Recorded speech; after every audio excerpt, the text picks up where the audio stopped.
ఓం నమ శివాయ. ఈ కార్తీక మాసం సోమవారం నాడు సంధ్య సమయంలో ఈ నారికేల దీపం వెలిగించండి.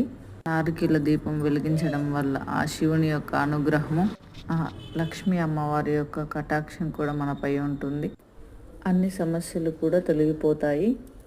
2 తమలపాకులు తీసుకొని కొన్ని బియ్యం పోసుకొని నారికేలంకు అలంకరించుకొని 3 ఎర్రవత్తులు వేసుకొని నువ్వుల నూనె వేసి శివయ్యకు అర్చన చేస్తూ ఆ దీపంను వెలిగించుకొని ఊదిబొస్తుతో కానీ ఊదిబొత్తుతో కానీ వెలిగించుకోవాలి. కార్తీక మాసం సోమవారం వీలు కాని వాళ్ళు ఏదైనా ఒక సోమవారం చేసుకోవచ్చు.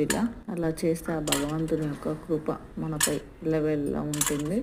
ఆ శివయ్యకు అర్చన చేసిన తర్వాత నైవేద్యం పెట్టాలి, మంచినీళ్ళు కూడా పెట్టాలండి.